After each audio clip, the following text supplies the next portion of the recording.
Sweat gathered on Richard Sterling's brow, though his custom Tom Ford suit remained perfectly pressed. He leaned back in the mahogany chair of courtroom 302, a cruel, mocking smirk playing on his lips. Beside him, his new fiancée, Chloe, stifled a giggle, whispering something derogatory behind a manicured hand. Across the aisle sat Audrey. His ex-wife looked remarkably small in her plain beige cardigan, staring down at her folded hands. To everyone in the room, she was a broken, penniless woman about to be steamrolled by Chicago's most ruthless divorce attorney. None of them realized they were sitting in a trap. Courtroom 302 in the Cook County Courthouse was notorious for two things: its suffocating summer heat and the brutal, career-ending divorces presided over by the Honorable Judge Harrison Caldwell. On this crisp Tuesday morning, the air in the room was thick with a toxic blend of expensive cologne and palpable disdain. Richard Sterling, a 42-year-old executive vice president of a mid-tier commercial real estate firm, adjusted his silk tie and leaned back in his chair. He had the kind of aggressive, polished good looks that belonged on a country club brochure. Beside him sat Gregory Pierce, a partner at one of Chicago's most predatory family law firms. Pierce was a shark in a pinstripe suit, a man whose hourly rate could bankrupt a middle-class family in a week. Directly behind Richard, sitting in the gallery despite the judge's repeated glares, was Chloe DuPont. Chloe was 26, a former marketing assistant at Richard's firm, and his current fiancé. She was draped in designer logos, a Gucci belt, a Louis Vuitton tote, a Chanel jacket, a walking billboard of the wealth she believed she had successfully secured by stealing Richard from his marriage. And then there was Audrey. Audrey Kensington, 39, sat at the petitioner's table. She wore a simple beige cardigan over a modest navy blouse, her dark hair pulled back into a severe, unpretentious bun. She wore no jewelry, no designer labels. Her posture was perfectly straight, her hands folded neatly atop a manila folder resting on the table.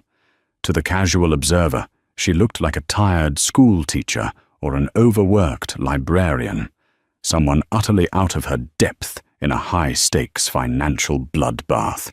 "Your Honor," Gregory Pierce boomed, his voice resonating against the wood-paneled walls.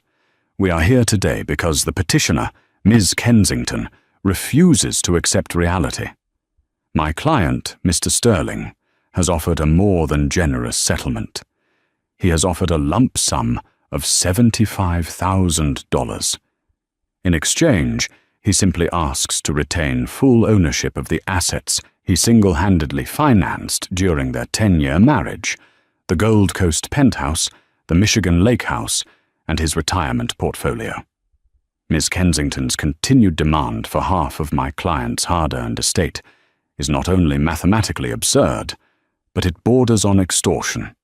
Judge Caldwell, a man with a shock of white hair and a perpetual scowl, peered over his wire-rimmed glasses. "Extortion is a strong word, Mr. Pierce. Let's stick to the financial disclosures." "The financial disclosures speak for themselves, Your Honor," Pierce countered, stepping out from behind his desk to pace the floor. It was theatrical, designed to humiliate. Throughout their decade-long marriage, Mr. Sterling was the sole breadwinner. He routinely brought in upwards of $500,000 a year in base salary and bonuses. And Ms. Kensington? She dabbled. She played on her computer. She called herself a freelance consultant, a title that, according to her own tax returns, yielded roughly $20,000 to $30,000 a year.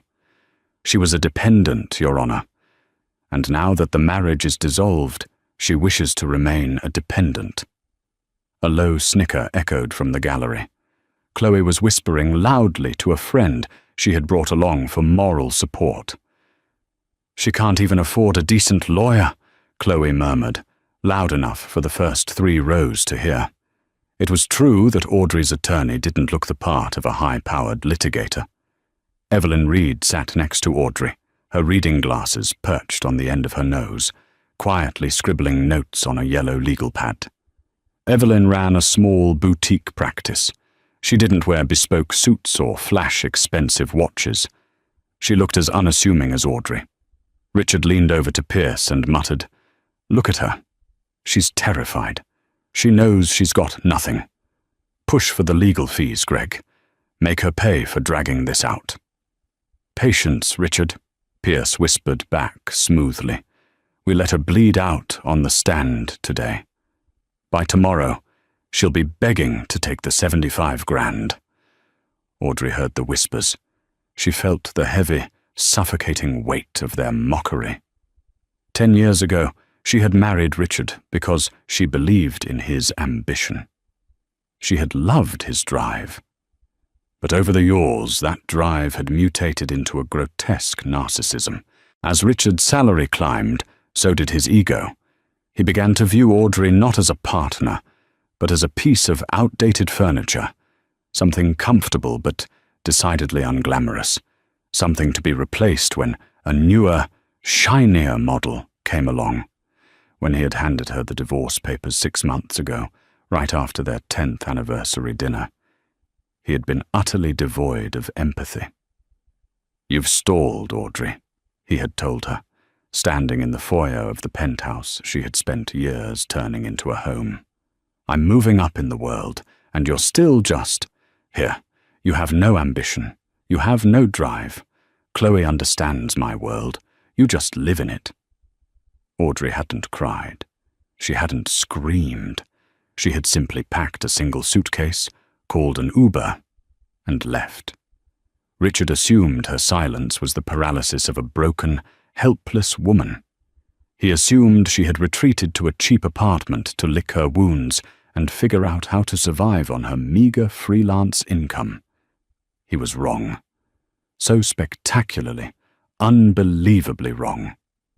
"Ms. Reed," Judge Caldwell said, breaking the heavy silence in the room.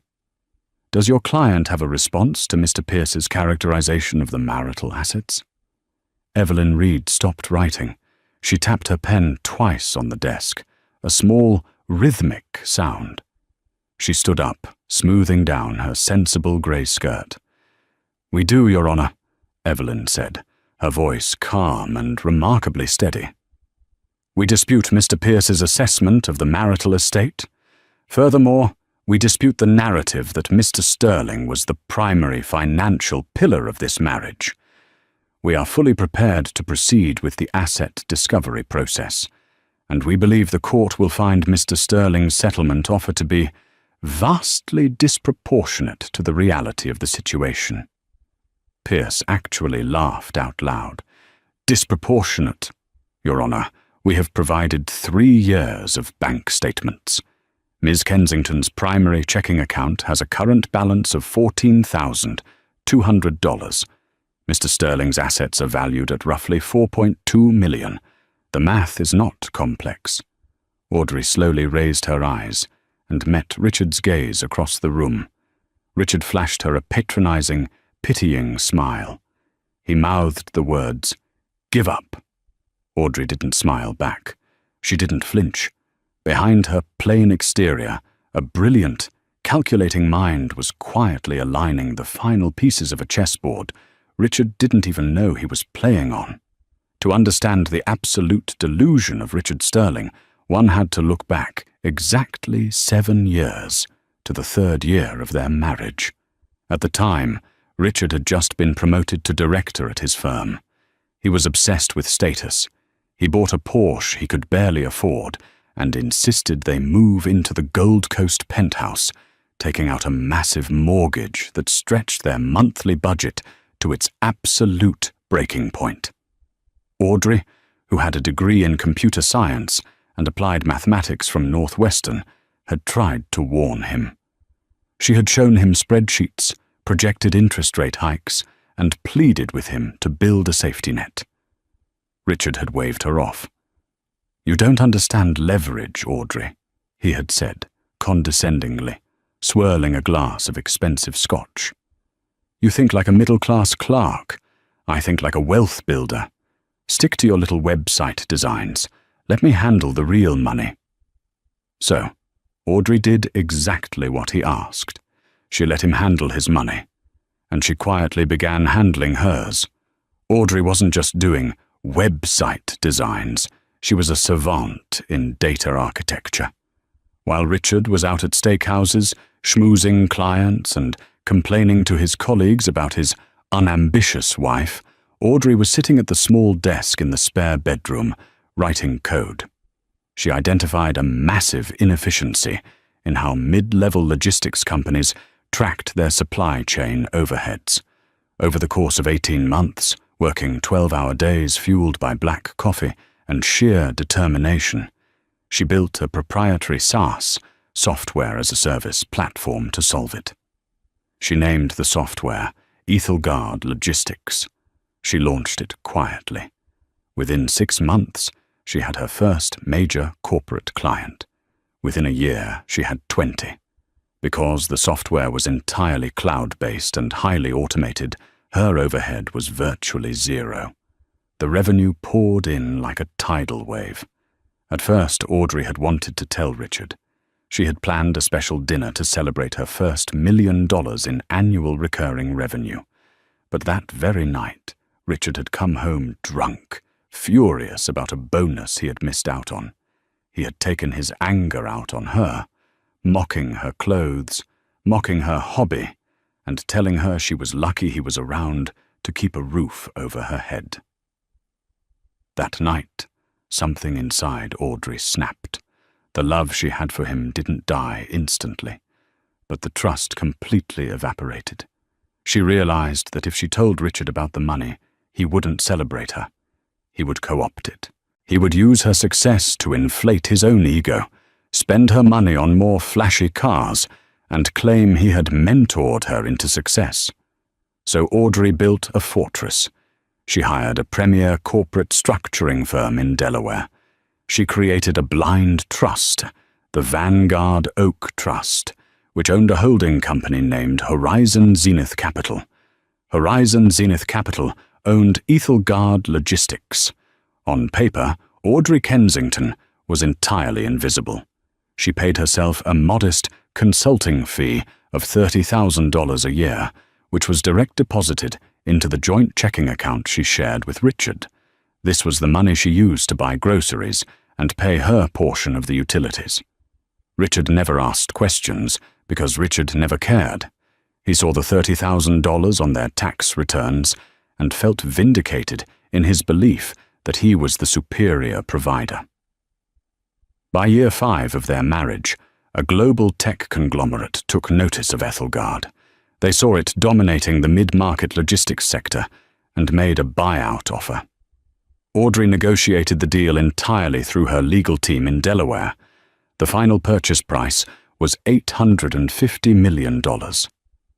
Cash and restricted stock. When the deal closed, Audrey sat at her desk in the spare bedroom, looking at an account balance that defied comprehension. She was 34 years old, and she was nearly a billionaire. She walked out to the living room, where Richard was aggressively playing golf on a VR headset, complaining about how his co-workers were idiots. He didn't even look at her when she walked in. From that day forward, Audrey shifted from tech entrepreneur to apex investor. Horizon Zenith Capital began acquiring quiet, highly lucrative assets, massive tracts of commercial timberland in the Pacific Northwest, a series of high-end boutique hotels in Europe, and a 50% stake in a revolutionary lithium extraction startup. By the time Richard handed her divorce papers, Audrey's net worth had eclipsed $1.4 billion, and she had kept it utterly, entirely hidden from a man who shared her bed, but never bothered to ask about her day. Back in courtroom 302, Gregory Pierce was thoroughly enjoying the sound of his own voice. He had called Audrey to the stand for direct examination, a move designed purely to break her spirit early in the proceedings. "Ms. Kensington," Pierce said, leaning against the wooden railing of the witness box, invading her personal space. "Let's talk about your contributions to this marriage. In the year 2021, did you purchase a new vehicle? Yes, Audrey said quietly. And what kind of vehicle was it? A Honda Civic. A reliable car, Pierce noted, his tone dripping with sarcasm. And how did you pay for this vehicle? I leased it, Audrey replied. You leased it? Because you couldn't afford to buy it outright, correct? Pierce pressed. Because your income as a freelance consultant was a mere $28,000 that year? Objection, Evelyn Reed said mildly from her table. Argumentative. Sustained. Mr. Pierce, stick to the facts, Judge Caldwell warned. The fact, Your Honor, is that my client paid the mortgage, the insurance, the grocery bills and the utility bills. He funded their lifestyle entirely, Pierce said, turning his back to Audrey and facing the judge. He then spun back around, pointing a finger at her. Miss Kensington, isn't it true that during the month of October last year, your credit card was declined at a grocery store, and Mr. Sterling had to transfer funds into your account to cover a $100 bill? Chloe snorted from the gallery. Richard smiled. Yes, Audrey said. Her voice didn't waver. That is true. It was true. What Pierce didn't know was that Audrey's card had been declined because she had triggered a fraud alert by attempting to wire $35 million to an escrow account in Geneva earlier that morning, and her bank had temporarily frozen all her domestic cards as a security measure. She had asked Richard for $100 to buy dinner, and he had lectured her for 20 minutes about her reckless spending habits before transferring the money. No further questions for this witness at this time, Your Honor, Pierce said, strutting back to his table like a rooster. I think the court has a very clear picture of the financial dynamics of this marriage. Judge Caldwell looked at Evelyn Reed. Ms. Reed, would you like to cross-examine? Not at this moment, Your Honor, Evelyn said. However, I would like to formally submit our counter-discovery documents to the court and to opposing counsel. I believe they will provide a fuller picture of the marital estate. Gregory Pierce didn't even bother to look at the thick stack of manila envelopes Evelyn Reed handed to his paralegal. He assumed it was a desperate attempt to scrounge up receipts for minor home improvements, or perhaps a pathetic attempt to lay claim to the equity in Richard's Porsche. Your Honor, Pierce sighed, exasperated. We are willing to review whatever trivial expenses Miss Reed has compiled, but I must reiterate my client's position. We are asking for a clean break. Mr. Sterling retains his assets, his retirement, and his real estate. He assumes the remaining mortgage debt. Miss Kensington takes the $75,000 and walks away. If she refuses, we will be seeking a court order to force the sale of nothing, and we will petition for Miss Kensington to cover our legal fees for this egregious waste of the court's time. Judge Caldwell frowned, flipping through the initial pages of the binder Evelyn had placed on his bench. He adjusted his glasses. He looked closer. He turned a page, then another, his brow furrowing deeper with every passing second. Mr. Pierce, Judge Caldwell said, his tone suddenly devoid of its previous impatience. It was now sharp, edged with confusion. Have you reviewed these documents? Not yet, Your Honor. We literally just received them. I'm sure it's just a ledger of grocery receipts, Pierce said dismissively. I strongly suggest you look at them. Now, the judge commanded. Pierce frowned, annoyed by the judge's tone. He snapped his fingers at his paralegal, who hastily handed him a duplicate binder. Richard leaned over, trying to see what the fuss was about. Chloe stopped texting in the gallery and leaned forward, sensing a shift in the room's energy. Pierce opened the binder. The first document was a standard financial disclosure form. He skimmed past the personal information. He looked at the section labeled Assets, Real Estate. He stopped breathing. Listed under Audrey Kensington's name was not a lease for a Honda Civic. Listed there were properties. Not one. Not two. One. Commercial Tower, 450 West Loop, Chicago, Illinois. Ownership, 100% via Horizon Zenith Capital. Valuation, $145 million. 2. Residential estate, Lake Forest, Illinois. Ownership, 100%. Valuation, $12,500,000. 3. 3 boutique hotels, Paris, France. Ownership, 100% via Vanguard Oak Trust. Valuation, €68 million. Pierce blinked rapidly. He felt a sudden, cold dread pool in his stomach. He flipped the page to liquid assets and equities. Account 1. J.P. Morgan Private Bank. Balance, $214,500,000. Account 2. UBS Wealth Management. Geneva. Balance, $410 million. Corporate holdings, 50% equity in Ethereum Lithium Corp. Estimated valuation, $650 million. What is this? Pierce croaked. His booming theatrical voice was completely gone. He sounded like a man who had just swallowed glass. Is this a joke? This is fraudulent documentation, Your Honor. This is perjury. Richard grabbed the binder from Pierce's hands. He stared at the numbers. His eyes widened until they looked like they might pop out of his skull. 410 million?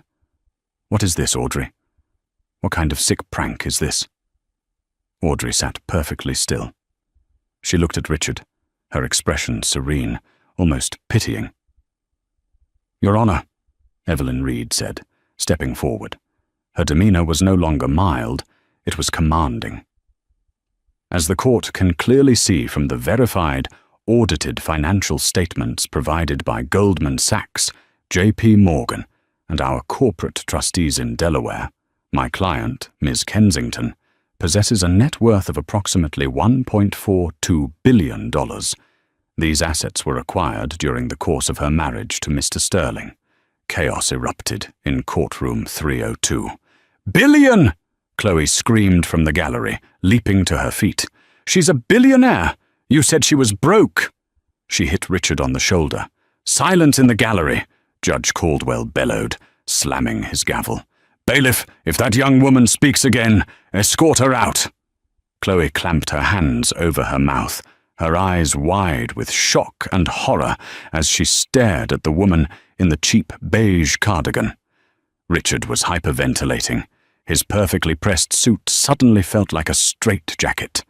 He looked at his own lawyer, panic setting in. Greg, tell them this is fake. Tell them she's lying." "Your Honor," Pierce stuttered, visibly sweating now. We had no knowledge of these assets. This completely changes the scope of the discovery." "It certainly does, Mr. Pierce," Evelyn Reed interrupted smoothly. "Illinois is an equitable distribution state. Assets acquired during the marriage are subject to division. However, it is also a state that frowns heavily upon financial abuse, abandonment, and the dissipation of marital assets for the purpose of carrying on an extramarital affair." Evelyn walked over to the defense table and dropped another, thinner folder in front of Pierce. "What is this?" Pierce asked, terrified to open it. "That," Evelyn said, her voice ringing out clearly, "is a detailed accounting of Mr. Sterling's financial activities over the past 3 years. You see, while my client was quietly building a billion-dollar empire, Mr. Sterling was busy committing fraud." Richard's face drained of all color. "Fraud? I didn't." "You did, Richard," Audrey spoke for the first time since she had left the witness stand. Her voice wasn't loud, but in the stunned silence of the courtroom, it carried like a gunshot. "You forged my signature." Evelyn opened the folder for Pierce, pointing a manicured finger at the highlighted documents. 2 years ago, Mr. Sterling took out a second mortgage on the Gold Coast penthouse. He needed liquid cash to fund his lifestyle, specifically a series of luxurious vacations to St. Bart's with his current fiancée, Ms. Dupont, and to purchase a $300,000 yacht. Evelyn turned to the judge. Because Miss Kensington was technically a co-owner of the penthouse, her signature was required on the loan documents. She never signed them. Mr. Sterling forged her signature, secured a loan of $1.2 million, and squandered it entirely on an extramarital affair. We have the forensic handwriting analysis to prove it, as well as the paper trail of wire transfers from his private account to a yacht brokerage in Miami. Judge Caldwell looked at Richard with absolute disgust. "Mr. Sterling, is this true?" I, Richard stammered, looking frantically around the room. The smug, arrogant executive was gone. In his place was a trapped, terrified animal. She wouldn't have understood the leverage. It was an investment. I was going to pay it back. By committing felony wire fraud and forgery? Judge Caldwell asked, his voice dripping with venom. Your Honor, Evelyn continued, twisting the knife. Mr. Pierce stood here today and demanded that my client accept $75,000 and walk away, leaving Mr. Sterling with his hard-earned estate. We would like to officially reject that offer. Evelyn pulled out a final sheet of paper. Our counter-offer is as follows. Given Mr. Sterling's egregious financial misconduct and felony forgery, we are petitioning the court for an unequal distribution of the marital estate. Ms. Kensington will retain 100% of her corporate holdings, liquid assets, and real estate acquired through Horizon Zenith Capital, as Mr. Sterling contributed absolutely nothing to their creation or maintenance, and actively impeded her career. She paused, letting the reality sink in. Furthermore, we are petitioning that Mr. Sterling assume sole responsibility for the $1.2 million fraudulent mortgage he originated. We are also demanding that he surrender his equity in the Gold Coast penthouse to offset the legal fees Ms. Kensington has incurred to uncover his fraud. You're taking everything, Richard whispered, his voice cracking. You're leaving me with debt? Audrey looked at him, her face completely unreadable. I'm leaving you with exactly what you built, Richard. Nothing but a house of cards. Pierce was frantically whispering to Richard. Don't say another word. Do you understand me? Shut up! You're looking at prison time if they refer this to the district attorney. We can fight this, Richard hissed back, grabbing Pierce's lapels. She has $1 billion. I'm entitled to half. The law says I'm entitled to half. Mr. Sterling, control yourself, Judge Caldwell warned. Evelyn smiled a thin, dangerous smile. Mr. Sterling believes he is entitled to half of a fortune he routinely mocked. But there is one final detail we must address regarding the Vanguard Oak Trust, Your Honor. Evelyn handed a single document to the bailiff, who walked it up to the judge. When Ms. Kensington established the trust in Delaware, Evelyn explained, she included a standard moral turpitude and fidelity clause. It is a highly specific covenant, stating that any beneficiary or spouse of a beneficiary forfeits all claims to the trust's assets if they are proven to have engaged in documented financial infidelity or adultery that results in the dissolution of the marriage. Evelyn looked directly at Chloe, who was now weeping silently in the gallery. We have provided the court with over 400 pages of text messages, hotel receipts, and photographs documenting Mr. Sterling's affair with Miss Dupont, spanning back 2.5 years. By his own actions, Richard Sterling legally locked himself out of $1 billion fortune. Richard slumped into his chair, as if he had been physically struck. The air rushed out of his lungs. He looked at the plain beige cardigan Audrey wore. It wasn't a symbol of poverty. It was armor. She had sat there, letting him humiliate her, letting him dig his own grave while holding all the cards. Would you like me to continue with the reading of the asset forfeiture details, Your Honor? Evelyn asked pleasantly. Or should we allow Mr. Pierce some time to consult with his client about his impending bankruptcy? Judge Caldwell slammed his gavel down, the sound echoing like a thunderclap in the silent room. We are taking a 30-minute recess, Judge Caldwell announced, his voice slicing through the pandemonium of courtroom 302. He pointed a stern finger at Gregory Pierce. Counselor, I suggest you use this time to advise your client on his Fifth Amendment rights, because the moment we reconvene, I am forwarding these forged mortgage documents to the Cook County State's Attorney's office. The crack of the gavel was definitive. The judge swept out of the room, leaving behind a suffocating silence that lasted only a second before the courtroom erupted again. Pierce didn't even pack his briefcase. He rounded on Richard, his face purple with rage. You forged a signature on a $1.2 million federal bank loan? He hissed, his voice dropping to a furious whisper. You lied to me during discovery. Do you have any idea what you've done to my firm's reputation? To me? Greg, please! You have to fix this, Richard pleaded, his hands trembling as he reached for his lawyer's sleeve. She set me up. She hid $1 billion. She hid it legally, you idiot, Pierce spat, violently shaking off Richard's grip. She put it in a Delaware blind trust. It's airtight. But you committed felony wire fraud. I am a divorce attorney, Richard. I don't do white-collar criminal defense, and even if I did, I wouldn't touch you with a 10-foot pole. My retainer just tripled, and if you can't pay it by noon, I am filing a motion to withdraw as your counsel. Pierce stormed out of the courtroom, leaving Richard standing alone at the defense table, looking like a man who had just stepped on a landmine and was waiting for the click. In the gallery, Chloe was having a full-blown meltdown. The carefully curated illusion of her glamorous future had just evaporated in the span of 20 minutes. She pushed past the wooden swinging gate, her expensive heels clicking frantically on the linoleum. "Richard!" she shrieked, her voice stripped of its usual breathy, flirtatious tone. "Is it true? You don't have the money? You took out a loan for the boat?" "Chloe, baby, keep your voice down," Richard begged, looking nervously at the bailiff who was watching them with undisguised amusement. "I can explain. We just hit a little bump. I'm still a vice president. I still make $500,000 a year."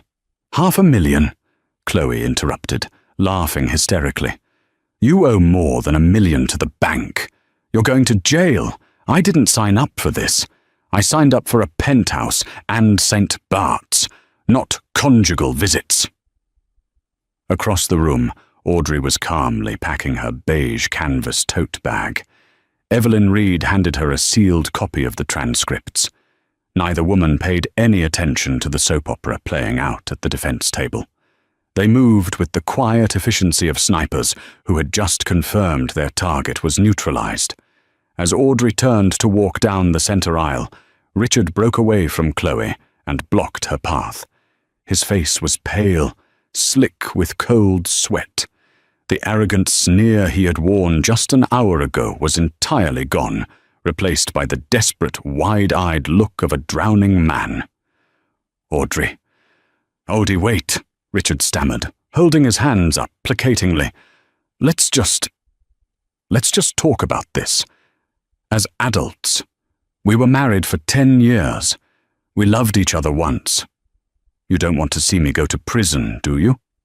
Audrey stopped.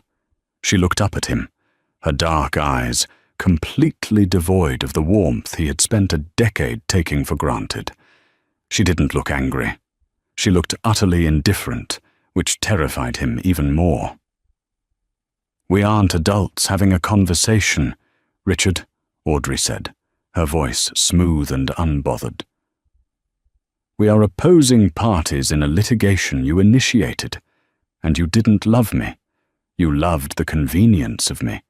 You loved having a quiet, unassuming wife at home while you played the big shot."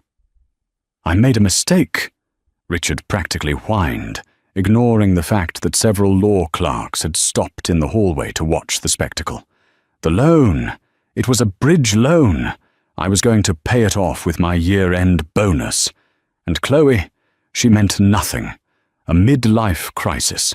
You have $1 billion, Audrey. You won. Just drop the forgery claim. Give me half of the penthouse equity, and we walk away clean. Audrey tilted her head, studying him as if he were a fascinating, slightly pathetic insect. You still don't get it, Audrey said softly. I didn't hide the money to hurt you. I hid it to protect myself from you.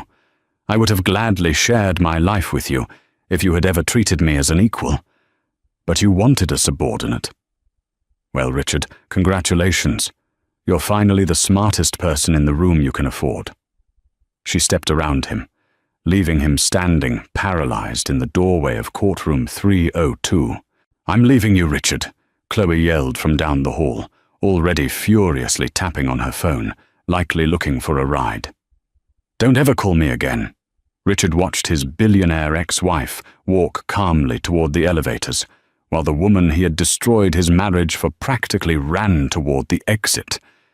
He felt his chest tighten, a crushing weight pressing down on his lungs.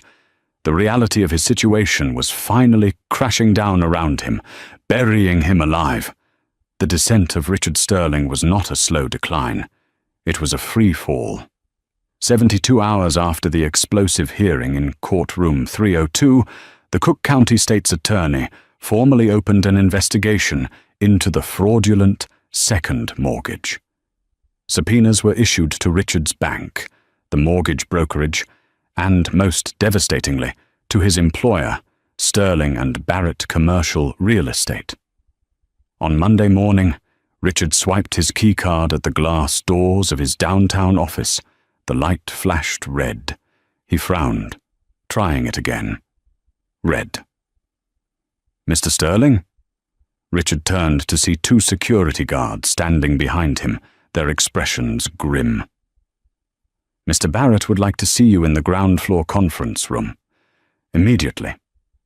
William Barrett, the CEO and founding partner of the firm, was a ruthless businessman who protected his company's reputation with religious fervor. When Richard walked into the sterile, windowless conference room, Barrett was already seated, flanked by the head of human resources and the company's internal legal counsel. Sit down, Richard, Barrett commanded, skipping any pretense of a greeting. William, I can explain the subpoenas, Richard started, his voice cracking slightly. It's a messy divorce. My ex-wife is trying to leverage some accounting errors. Save it, Barrett interrupted, sliding a manila folder across the table. We received a grand jury subpoena this morning, demanding all of your corporate emails, expense reports, and compensation history. The allegation is that you forged a federal document to secure $1 million loan. Our firm's name is on your employment verification for that loan. I am completely innocent, Richard lied, though the sweat pouring down his face told a different story. My lawyer is handling it. Your lawyer, Gregory Pierce, dropped you on Friday, the internal counsel noted dryly, looking at a tablet. It's public record on the court docket. Barrett leaned forward, his eyes cold. We handle hundreds of millions in client assets, Richard.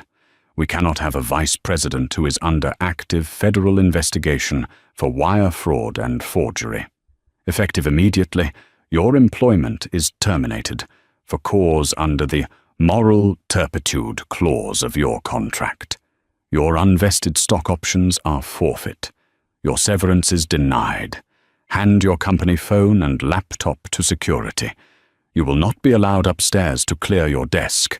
HR will mail your personal effects. You can't do this, Richard shouted, slamming his hand on the table. I brought in $4 million in commissions last year. You need me. We need clean hands, Barrett corrected coldly. You're toxic waste, Richard. Security will escort you out. Within 30 minutes, Richard was standing on the curb of Wacker Drive, holding a cardboard box containing a framed photo of a golf course and a few expensive pens. He had no job, he had no lawyer, and he had a crushing mountain of debt. He hailed a cab and headed back to the Gold Coast penthouse, desperately hoping Chloe had cooled off and returned. He needed someone, anyone, to tell him this was going to be okay. When he unlocked the heavy oak door of the penthouse, the silence was deafening. "Chloe," he called out, his voice echoing in the cavernous, high-ceilinged living room. No answer. He walked into the master bedroom and froze. The walk-in closet they shared had been entirely gutted on one side. All of Chloe's designer clothes, the handbags he had bought her, the jewelry, gone. Worse, she hadn't just taken her own things. Richard walked back out to the living room and realized the empty spaces on the walls. The 2 original abstract paintings he had purchased in Miami were missing. The expensive espresso machine was gone from the kitchen counter. Even the vintage Rolex he kept in his desk drawer had vanished. She had stripped the apartment of anything she could carry and pawn. Richard sank onto the Italian leather sofa, burying his face in his hands. His phone buzzed in his pocket. He pulled it out, hoping against hope it was Chloe apologizing, or Barrett saying it was a misunderstanding. It was an automated text message from his bank. "Alert. Your primary checking account ending in 4402 is overdrawn by minus $1,450. An automatic payment to Miami Yacht Brokerage has bounced." He had forgotten to stop the auto-pay for the boat he bought with the forged loan money. He threw the phone across the room, watching it shatter against the marble floor. Over the next 2 months, the walls closed in completely. Without his $500,000 salary, Richard couldn't make the payments on the primary mortgage of the penthouse, let alone the fraudulent second mortgage. The bank initiated foreclosure proceedings. A week later, he woke up to the sound of diesel engines outside his building. He looked down from his balcony just in time to see a tow truck hauling away his Porsche Macan. He was forced to hire a cut-rate defense attorney named Arthur Pendleton, a man who worked out of a strip mall in the suburbs and constantly smelled of stale cigarettes and cheap coffee. Pendleton took one look at the evidence Evelyn Reed had handed over to the DA and gave Richard the brutal truth. "They have you dead to rights, Sterling," Pendleton had said, coughing into a tissue. "The handwriting experts are unanimous. The wire transfers are tracked. If we go to trial, they will make an example out of you. You're looking at 5 to 7 years in federal prison. Your only play is a plea deal." "I can't go to prison," Richard had panicked, gripping the edge of Pendleton's cheap laminate desk. "I'm a white-collar guy. I won't survive." "What's the deal?" "You plead guilty to a lesser charge of bank fraud. They recommend probation and community service. But," Pendleton paused, tapping a cigarette on his desk, "you have to pay full restitution to the bank. $1.2 million, instantly, plus fines. If you can't pay it, the probation deal is off the table and you do the time." Richard was trapped. He was utterly, hopelessly trapped. He had no cash. His assets were either repossessed or locked up in the divorce litigation. There was only one person on the planet who could save him from a prison cell. He had to beg Audrey. 6 months after the initial divorce hearing, courtroom 302 felt entirely different. The oppressive summer heat had given way to a biting Chicago winter, but inside, the atmosphere was chillingly calm. Audrey Kensington sat at the petitioner's table, looking exactly as she had 6 months prior. She wore a tailored black blazer this time, but her demeanor was the same, composed, quiet, and utterly immovable. Evelyn Reed sat beside her, organizing a remarkably thin stack of papers. Across the aisle sat Richard Sterling. The transformation was shocking. He had lost at least 20 pounds, his cheekbones jutting out sharply beneath sallow skin. His custom Tom Ford suits had been sold to a consignment shop months ago to pay Pendleton's retainer. He wore a cheap, off-the-rack suit that hung loosely on his shrinking frame. His hair was thinning, unkempt. He looked 10 years older, his eyes darting nervously around the room, completely devoid of the arrogant spark that had once defined him. Judge Caldwell took his seat at the bench, looking down at the two parties. We are here to finalize the dissolution of marriage between Audrey Kensington and Richard Sterling, and to review the proposed final settlement, Judge Caldwell announced. He looked at Richard with a mixture of pity and lingering disgust. Mr. Sterling, you are represented by Mr. Pendleton today. Yes, Your Honor, Pendleton wheezed, standing up briefly. Very well. Ms. Reed, you have the floor, the judge prompted. Evelyn stood up, smoothing her skirt. Your Honor, after extensive mediation, and in light of the parallel criminal proceedings regarding Mr. Sterling, we have reached a finalized agreement that both parties have signed. Let's hear it, Judge Caldwell said, leaning back. Ms. Kensington will retain 100% of her pre-existing assets, including all corporate holdings under Horizon Zenith Capital, the Vanguard Oak Trust, and all liquid accounts. Mr. Sterling waives any and all rights to claim spousal support or equity in these assets, per the moral turpitude clause triggered by his documented infidelity. Richard stared at the floor, his jaw tight. He didn't argue. He couldn't. Furthermore, Evelyn continued, her voice perfectly even, Mr. Sterling is surrendering his 50% equity in the Gold Coast penthouse to Miss Kensington.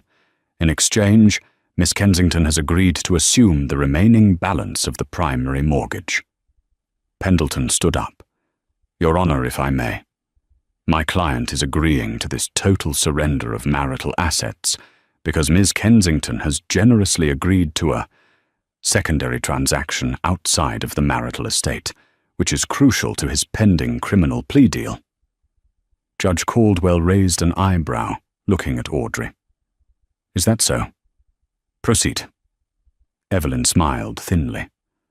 Your Honor, as the court is aware, Mr. Sterling must pay $1.2 million in criminal restitution by Friday to avoid a mandatory prison sentence. He is entirely insolvent. Therefore, Horizon Zenith Capital, my client's holding company, has agreed to purchase Mr. Sterling's fraudulent debt from the bank. Richard squeezed his eyes shut. The humiliation of it burned like acid in his veins.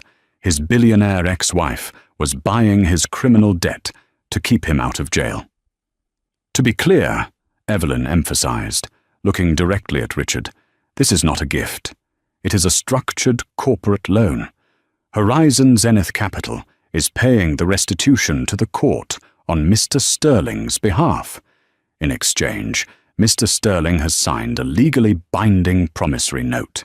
He owes Horizon Zenith Capital $1.2 million at an interest rate of 8%, to be garnished from his future wages for the rest of his natural life. Judge Caldwell let out a low whistle. He will be an indentured servant to his ex-wife's corporation. Precisely, Your Honor, Evelyn said, unapologetically. My client felt it was a more productive outcome than allowing him to sit in a taxpayer-funded prison cell. He will work, and he will pay back every single cent he stole against her name. Mr. Sterling, Judge Caldwell asked, leaning over the bench, do you understand the terms you have agreed to? You are walking away from this marriage with absolutely nothing, and you are taking on a 7-figure debt to your ex-wife's holding company. Richard slowly stood up. His hands shook as he gripped the edge of the table. He looked at Audrey. He expected to see triumph in her eyes. He expected to see a smirk, a glimmer of the mockery he had subjected her to for years. But there was nothing. She looked at him the way one looks at a closed book they have no intention of ever reading again. She had outplayed him, outsmarted him, and financially subjugated him, And she wasn't even gloating. To her, this was just business. It was the final cleanup of a toxic asset.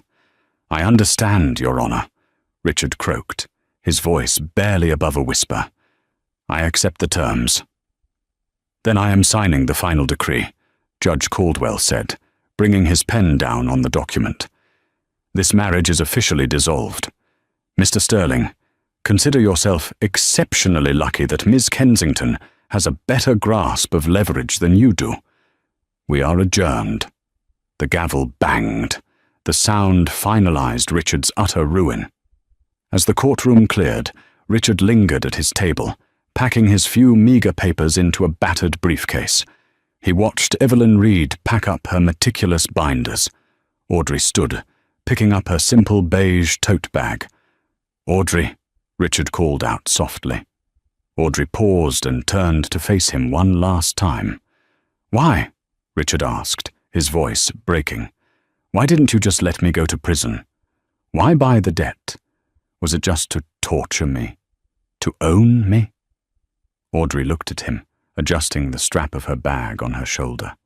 The harsh fluorescent lights caught the quiet, unyielding strength in her face. "You give yourself too much credit, Richard," Audrey said calmly. "I didn't buy your debt to torture you. I bought it because the bank was offering a distress sale, and I negotiated the purchase for 80 cents on the dollar.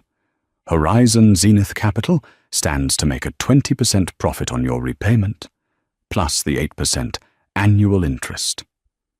Richard's mouth fell open. He was stunned into absolute silence. "You see," Audrey continued, her tone completely devoid of malice, delivering the final, fatal blow to his ego. "You were never my husband in the end. You were just a bad investment, and I don't let bad investments cost me money." With that, the billionaire turned and walked out of the courtroom, leaving Richard Sterling standing in the wreckage of a life he had arrogantly dismantled with his own 2 hands. 2 years had passed since the heavy wooden doors of courtroom 302 closed on Richard Sterling's lavish, deceitful life. Chicago's blistering summers and brutal winters cycled through, but the financial hierarchy of the city had subtly shifted. Audrey Kensington had not bought a super yacht. She had not purchased a fleet of neon sports cars, nor had she plastered her name across a hospital wing. True to her nature, she remained an invisible force. She upgraded her wardrobe from department store cardigans to understated, bespoke, Loro Piana cashmere, but she still drove herself to the grocery store. Her company, Horizon Zenith Capital, however, had grown into an apex predator in the private equity ecosystem. Operating from a sleek, unlisted office overlooking the Chicago River, Audrey quietly orchestrated billions. Her success was so profound and efficiently managed that it began attracting the attention of the ultra-elite. Just last month, she had politely declined a highly publicized joint venture acquisition offer from Ken Griffin, the billionaire founder of Citadel, simply because she preferred to keep her board of directors entirely independent. Griffin had reportedly been stunned. Nobody turned down Citadel. But Audrey Kensington did. She didn't need the capital, and she certainly didn't need the validation. Evelyn Reed, who had since become Horizon Zenith's chief in-house counsel, walked into Audrey's corner office on a rainy Tuesday afternoon. She dropped a pristine, leather-bound folder onto Audrey's glass desk. "Quarterly reports," Evelyn said, pouring herself a cup of green tea from a silver carafe.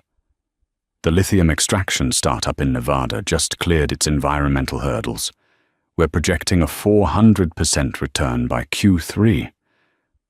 Audrey didn't look up from her laptop, though a small smile touched her lips. "Excellent. Roll 50% of the initial profits into the Vanguard Oak philanthropic arm. I want to fully fund that domestic abuse shelter initiative we discussed." "Done," Evelyn said. She paused, tapping her manicured fingernail against the leather folder. "And I have the monthly disbursement report from accounting, including the Special debt collection. Audrey finally looked up, closing her laptop. How is Mr. Sterling keeping up with his corporate obligations? Evelyn couldn't help but smirk. He's remarkably punctual, mostly because he has no choice. The court-ordered garnishment takes exactly 35% of his gross income before it ever hits his checking account.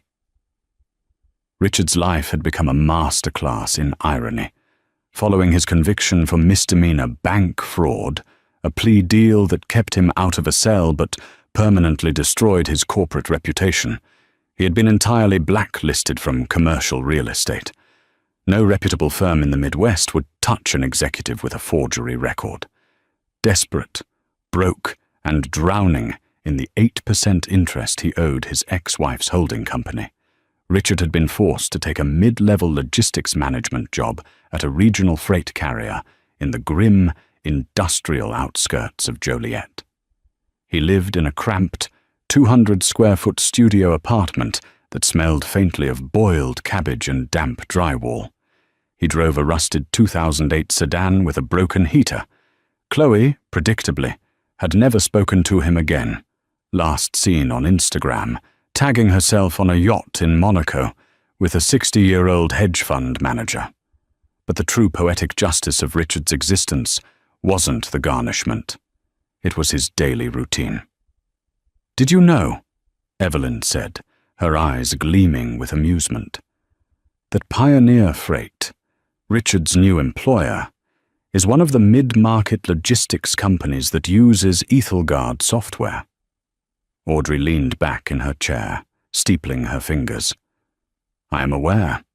They signed a 5-year enterprise contract with us last November." "Which means," Evelyn noted, "that every single morning when Richard Sterling logs into his cheap cubicle computer to track freight manifests for $12 an hour, the very first thing he sees on his monitor is your company's logo." It was devastatingly true. Every day at 7:30 a.m., Richard sat beneath a flickering fluorescent bulb, typed his password into the employee portal, and was forced to stare at the sleek, blue Ethelgard logistics splash screen. It was a daily, inescapable reminder that the woman he had belittled, the unambitious wife he had financially abused and discarded, was the architect of his entire reality. She owned his debt. She owned the software he used to scrape together a miserable living. She owned the very air he breathed in the corporate world. He was trapped inside the empire she had built while he was busy mocking her. "Has he ever reached out?" Evelyn asked quietly, sipping her tea. "Once," Audrey replied, her tone completely neutral. "About a year ago. He sent an email to the corporate inbox, begging to renegotiate the interest rate. He said he couldn't afford to fix his car." "And what did you do?" Audrey stood up, walking over to the floor-to-ceiling window. She looked down at the sprawling, vibrant city below, a city that she now quietly owned a significant fraction of. The rain battered against the reinforced glass, but inside her office it was completely silent, warm, and secure. "I forwarded it to the automated customer service desk," Audrey said softly. "They sent him a boilerplate reply about our strict corporate debt structuring policies." She turned back to Evelyn, her dark eyes clear and unburdened. The ghost of Richard Sterling no longer haunted her. He was nothing more than a line item on a spreadsheet, a fractional yield in a billion-dollar portfolio. "We are done looking backward, Evelyn," Audrey said, her voice ringing with quiet, absolute authority. "Let's focus on the European acquisitions. We have an empire to run." "They mocked the ex-wife in court, not knowing she's a billionaire," is a narrative that fundamentally explores the blinding nature of arrogance and the quiet, undeniable strength of preparation. Richard's downfall wasn't merely a result of his financial crimes, it was a direct consequence of his hubris. He fundamentally misunderstood power, mistaking volume and flashy displays of wealth for actual security. Audrey, conversely, understood that true power is entirely silent. It doesn't need to scream for attention or tear others down to validate itself. By mirroring her abuser's cold, calculating nature, but applying it legally and strategically, she transformed her victimhood into absolute autonomy. Ultimately, the story serves as a satisfying reminder. Never underestimate the quietest person in the room, for they are often the ones carefully designing the chessboard while everyone else is just playing checkers.